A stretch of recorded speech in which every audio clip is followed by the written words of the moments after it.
Bonjour, dans cette vidéo je vais donc reprendre et terminer le chapitre 2, comprendre les situations conflictuelles à partir de l'analyse stratégique. Dans ma dernière vidéo, je vous avais parlé, donc j'avais commencé à vous parler du concept de zone d'incertitude, dans mon 3.2, les concepts de zone d'incertitude et de pouvoir, et aujourd'hui, dans cette dernière vidéo de ce chapitre 2, de la partie 1, je vais donc vous parler du concept de pouvoir, puis des 4 sources du pouvoir pour Crozier et Friedberg, comme c'est marqué dans votre plan détaillé. Alors, le concept de pouvoir. Crozier et Friedberg vont mettre ce concept de pouvoir au centre de leurs analyses. Je vais reprendre la définition de Philippe Bernoux, qui est un partisan de l'analyse stratégique des organisations, afin de définir le concept de pouvoir.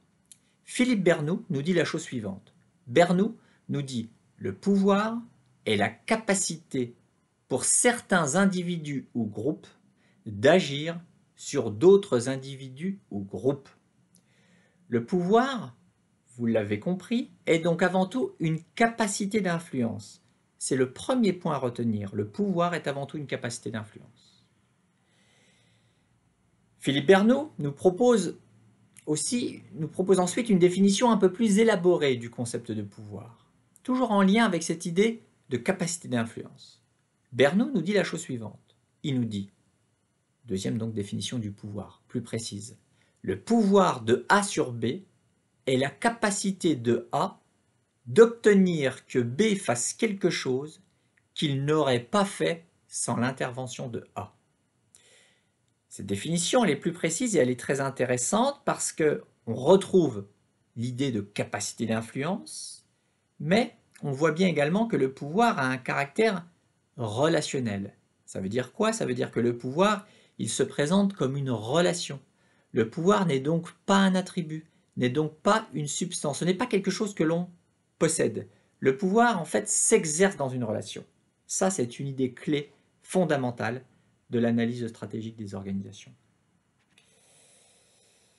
Mais le pouvoir, et je fais un pas de plus dans l'analyse, le pouvoir inclut aussi, pour les partisans de l'analyse stratégique, l'idée de réciprocité.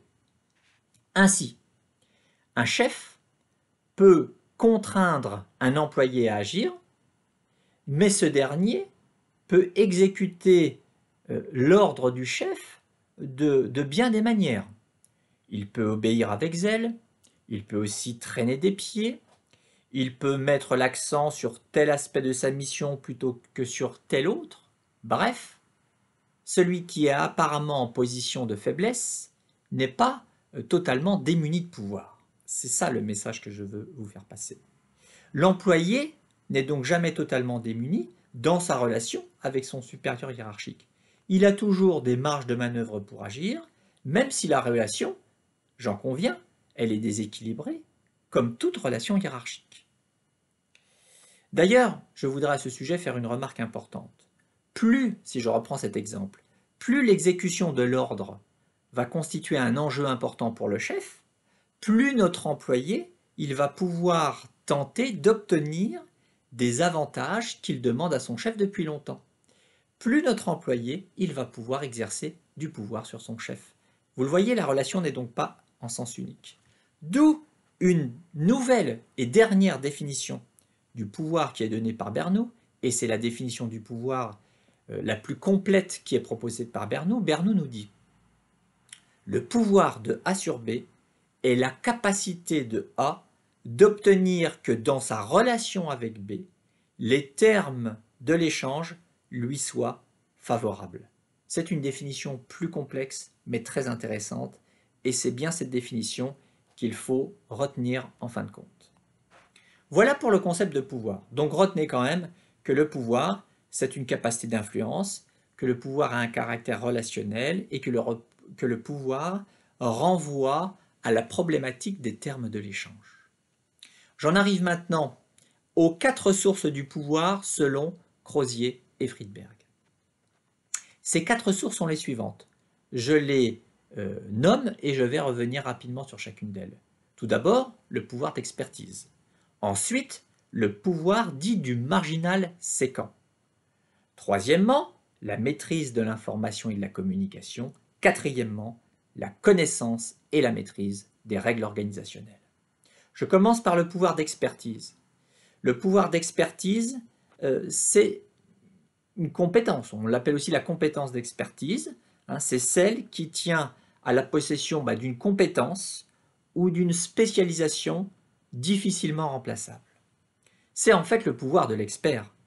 L'expert peut être le seul, dans l'entreprise, à disposer d'un certain savoir-faire, de connaissances, d'une expérience du contexte qui va lui permettre de résoudre des problèmes clés dans l'organisation.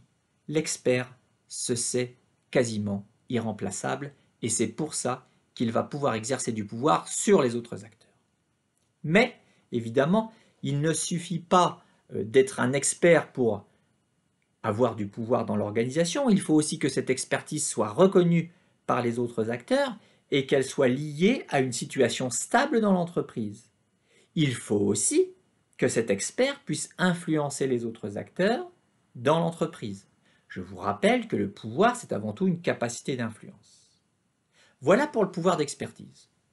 Maintenant, le marginal séquent. Alors, qu'est-ce que Crozier et Friedberg entendent par cette expression « le marginal séquent » ? Eh bien, le marginal séquent renvoie à la maîtrise des relations avec l'environnement.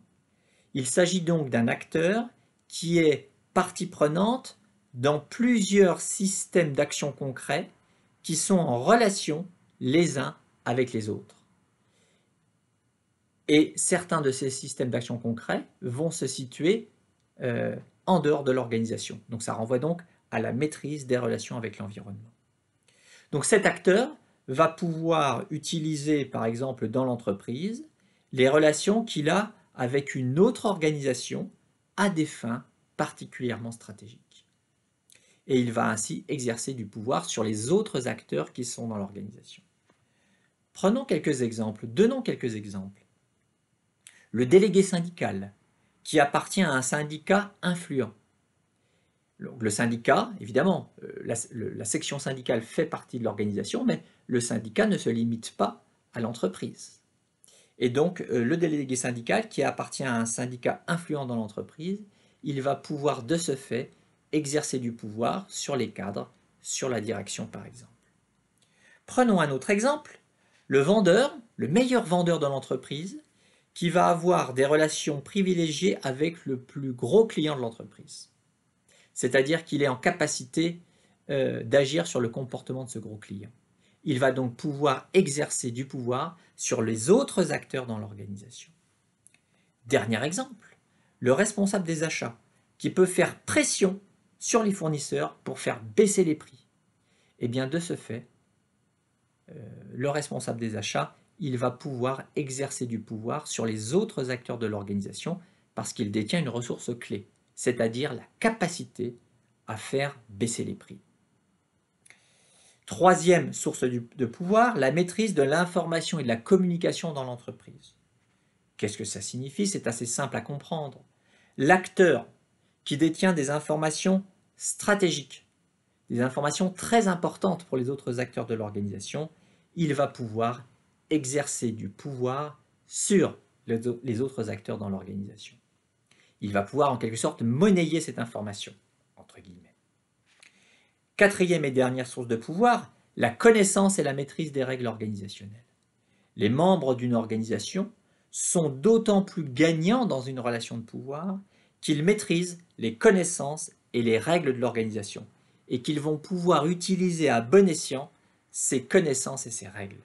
Alors, quand on parle ici de règles organisationnelles, ces règles organisationnelles, ce sont à la fois les règles formelles de l'organisation et les règles informelles. Le fait de bien connaître le mode de fonctionnement informel de l'organisation, eh bien, c'est aussi une source de pouvoir, dans le sens où l'acteur qui maîtrise les règles organisationnelles, il va pouvoir exercer du pouvoir sur les autres acteurs de l'organisation. Voilà, concernant ces 4 sources de pouvoir. Alors ces 4 sources de pouvoir, évidemment, elles renvoient toutes à la maîtrise d'une zone d'incertitude.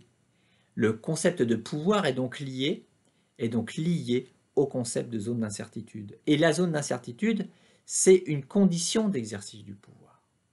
Voilà, j'ai terminé sur l'analyse stratégique des organisations et j'ai donc terminé mon chapitre 2 et donc ma partie 1 qui s'intitulait Les conflits dans les relations professionnelles. Dans une prochaine vidéo, j'entamerai ma partie 2 qui s'intitule La coopération au cœur des relations professionnelles. Au revoir.